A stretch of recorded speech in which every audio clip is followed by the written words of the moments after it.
What is a rock snob? Mostly young men who spend all their time looking for deleted Smith singles and original, not re-released underlying Frank Zappa albums. Well put, but do they exist in the real world? I qualify. I know a lot about music, a lot more than you do. That might mean that you have a lot of totally useless knowledge as opposed to marginally useless knowledge. The rock snob is the person for whom the accumulation of arcane information about rock music far surpasses the delight that he takes in music itself.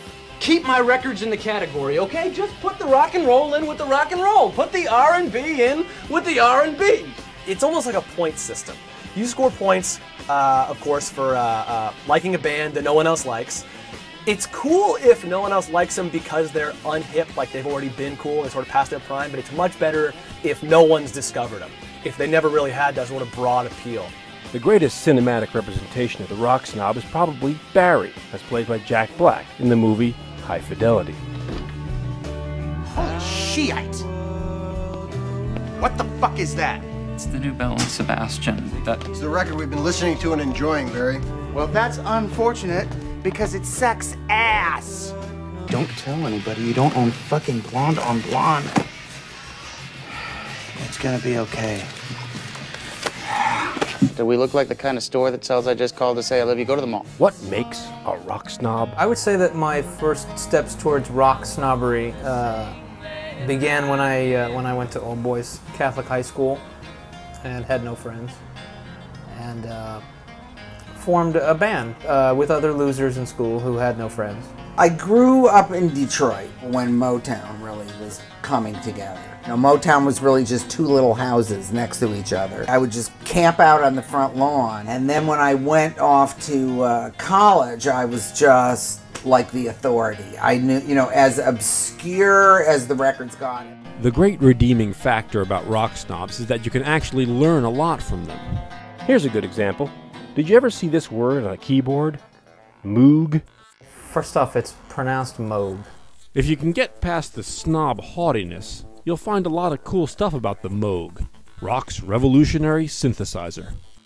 The Moog was invented in the 60s and it instantly became embraced by rock's elite. If you had a Moog, you were just cooking. Made those type of sounds available to be, you know, taken on the road with you. Without a Moog, Pink Floyd would have basically been, you know, Iron Butterfly.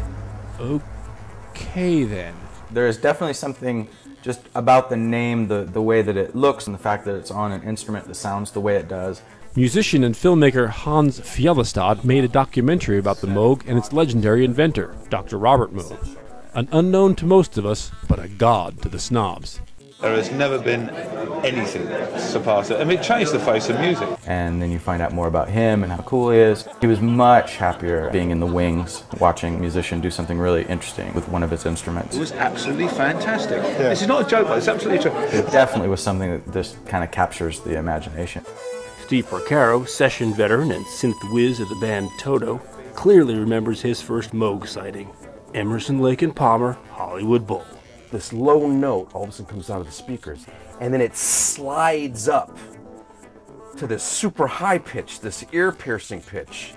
I mean, first, and it was a glide. It was a slide up like you'd never heard before. What the fuck is that? So, what makes a Moog a Moog? Well, it was that sound. Wow, wow. Some people can even describe it with words. It's electronic sounding, but it's kind of happy and bouncy. What differentiates a Moog for the most part is the filter. It's the flaws in that filter. It's the noise, the enharmonic distortion. In short, there were a lot of knobs to play with, The pitch wheels. and a lot of new sounds.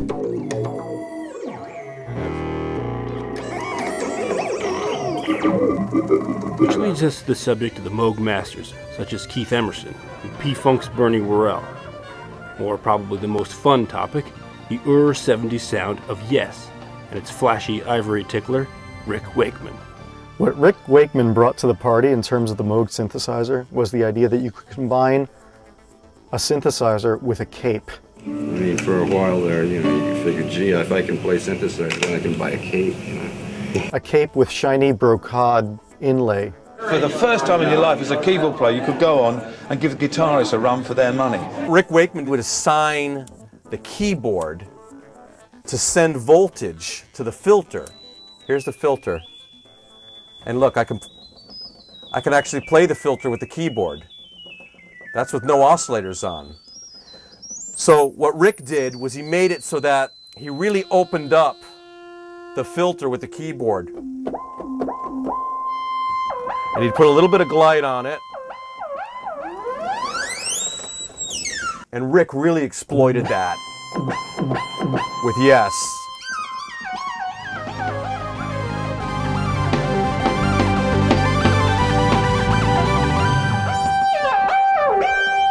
It's a very typical Moog sound. Awesome! But you haven't even scratched the surface. If you want to know about the Moog, you gotta know about the theremin, as demonstrated here by a group called Mojo Triage, which is an awesome name. Coming up, the only musical instrument that you never touch, the theremin.